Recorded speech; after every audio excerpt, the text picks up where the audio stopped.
নমস্কার, কেমন আছেন সবাই? আশা করি সকলে খুব খুব ভালো আছেন ও সুস্থ আছেন। আমার নতুন একটা ভিডিওতে আপনাদের সকলকে অনেক অনেক ওয়েলকাম।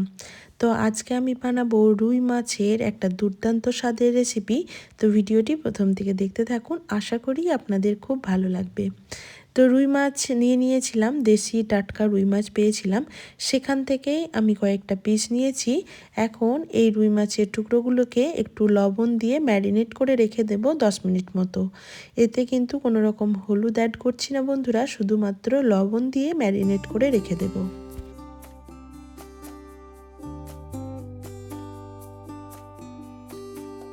এবার একটা মশলা বানিয়ে নেব। তার জন্য আমি নিয়েছি পেঁয়াজ আর কাজু বাদাম। একটা কড়াইয়ের মধ্যে গরম জল বসিয়ে দিলাম, জলের মধ্যে পেঁয়াজের টুকরোগুলো দিয়ে দিলাম আর দিয়ে দেবো 1 মুঠো কাজু বাদাম। সামান্য লবণ দিয়ে পেঁয়াজের ঝাঁঝালো গন্ধটা কিন্তু ফুটিয়ে একটু বের করে দিতে হবে। মানে পেঁয়াজটাকে একটু সেদ্ধ করে নেব, তাতে করে পেঁয়াজের যে ঝাঁঝালো গন্ধটা থাকবে সেটা চলে যাবে। এখন গ্যাসটা অফ করে ঠান্ডা হতে দেব কিছুক্ষণের জন্য।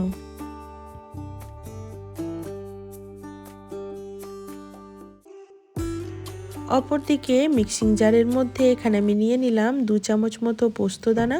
পোস্তদানাটাকে শুকনো একবার আমি মিক্সিতে ঘুরিয়ে নিয়েছি, যাতে করে খুব ভালো করে এটা গুঁড়ো হয়ে যায়।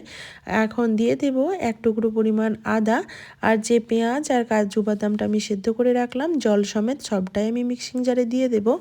দিয়ে একটা স্মুথ পেস্ট তৈরি করে নেব।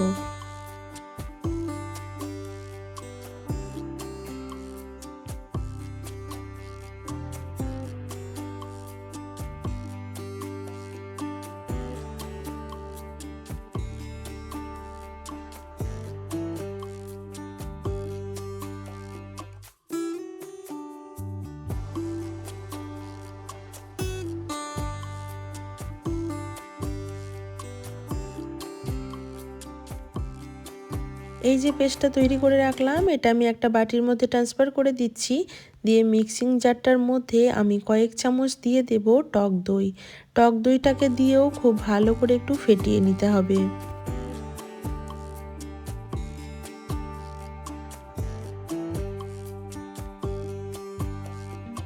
এই কাজটা আপনারা হাত দিয়েও করতে পারেন, বাট মিক্সিতে টক দইটা ফেটিয়ে নিলে কিন্তু খুব ভালো করে ফেটানো হয়। এবার কড়াইটা ধুয়ে পরিষ্কার করে আমি বসিয়ে দিয়েছি গ্যাসের ওভেনে। এখন কড়াইয়ে দিয়ে দিলাম বেশ খানিকটা পরিমাণ সাদা তেল। আজকের এই রান্নাটা বন্ধুরা আমি সাদা তেল দিয়েই করছি। এখন তেলটা খুব ভালো করে গরম হয়ে গেলে যে লবণ দিয়ে ম্যারিনেট করে মাছটা রেখেছিলাম, সেই মাছটা একটা একটা করে ছেড়ে দিলাম। বন্ধুরা, কড়াইটা কিন্তু খুব ভালো করে গরম করে নিতে হবে, তা না হলে কিন্তু মাছের টুকরোগুলো তলায় আটকে যেতে পারে। এবার একটু উল্টে পাল্টে ভালো করে একটু ভেজে নেব।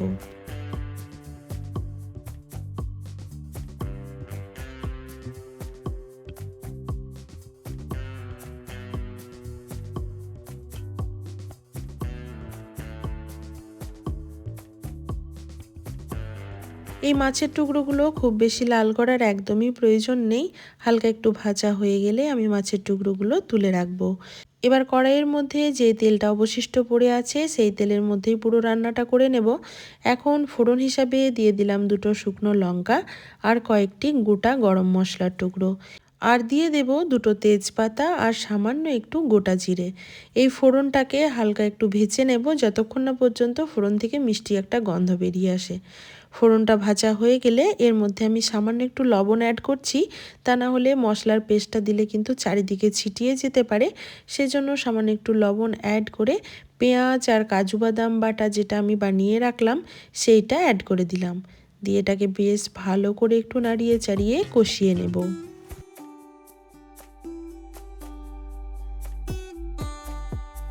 মশলার বাটি ধোয়া সামান্য একটু জল ব্যবহার করলাম। দিয়ে আবারও কিন্তু ভালো করে আমি মশলাটাকে কষিয়ে নিচ্ছি।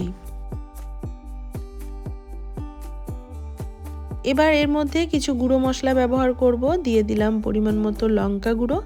এটা বন্ধুরা আমি ঝাল লঙ্কার গুঁড়োই ব্যবহার করেছি। লঙ্কা গুঁড়োটা দিলে খুব সুন্দর একটা কালার আসে আর হালকা একটু স্পাইসি হয়। দিয়ে আবারও ভালো করে কষিয়ে নিচ্ছি যতক্ষণ না পর্যন্ত এটা থেকে তেল ছেড়ে আসে ততক্ষণ পর্যন্ত।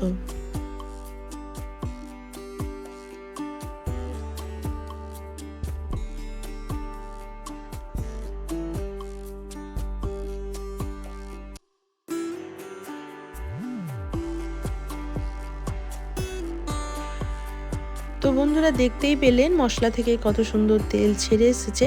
মশলাটা কিন্তু এখানে 60% মতো কষানো হয়ে গেছে। এবার আমি সব কিছু আবারও ভালো করে নেড়েচেড়ে মিশিয়ে নিচ্ছি। দিয়ে এর মধ্যে আমি যে ফেটানো টক দইটা রেডি করে রেখেছিলাম সেটা দিয়ে দেবো।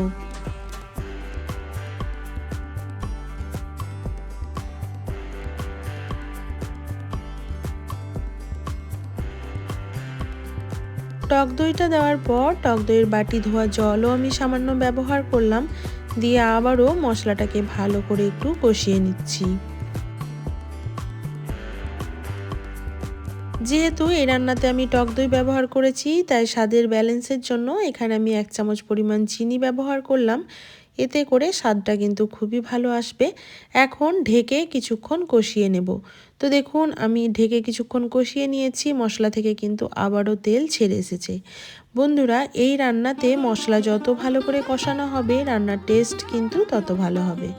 সব কিছু ভালো করে কষানো হয়ে গেলে আমি এখানে গ্রেভির জন্য সামান্য একটু উষ্ণ গরম জল ব্যবহার করলাম। যেমন গ্রেভি রাখতে চান সেই হিসাবেই কিন্তু জলটা ব্যবহার করতে পারেন। এবার সব কিছু ফুটে আসার অপেক্ষায়।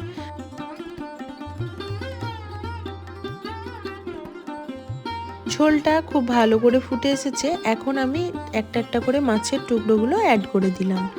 মাছের টুকরোগুলো দেওয়ার পর আমি কিন্তু 5 থেকে 7 মিনিট মতো মিডিয়াম আঁচে ঝোলটা একটু ফুটিয়ে নেব, যাতে মাছের স্মেলটা ঝোলের মধ্যে খুব ভালো করে চলে আসে। এখন আমি একটা ঝাড়নির সাহায্যে এই যে দেখুন এক্সট্রা যে তেজপাতা, শুকনো লঙ্কা, গোটা গরম মশলাগুলো দিয়েছিলেন ফোড়ন হিসাবে, সেইগুলো তুলে নিচ্ছি। এগুলোর ফ্লেভার কিন্তু খুব ভালো করে গ্রেভির মধ্যে চলে এসেছে, তাই এগুলো আর না রাখলেও হবে। আমি এগুলোকে তুলে দিলাম। এবার আমার রান্না হয়ে এসেছে। সবার শেষে 2টো কাঁচা লঙ্কা আর সামান্য একটু গোটা গরম মশলার গুঁড়ো ব্যবহার করেছি।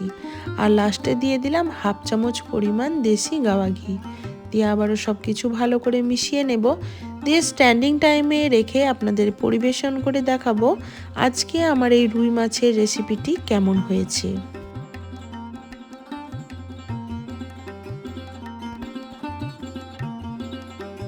বন্ধুরা এই রুই মাছের রেসিপিটি আপনারা গরম গরম ভাত, রুটি, পরোটা, লুচি, এমনকি পোলাও এর সাথেও খুব ভালো করেই সার্ভ করতে পারবেন। আর খেতেও কিন্তু লাগে দুর্দান্ত। আপনারা অবশ্যই একবার ট্রাই করবেন। আর কেমন লাগলো আমার আজকের এই ভিডিওটি অবশ্যই জানাতে ভুলবেন না। সবাই ভালো থাকবেন, সুস্থ থাকবেন। আবারও দেখা হবে নেক্সট কোনো ব্লগ বা ভিডিওর সাথে। আজকের মতো এই পর্যন্তই, টাটা।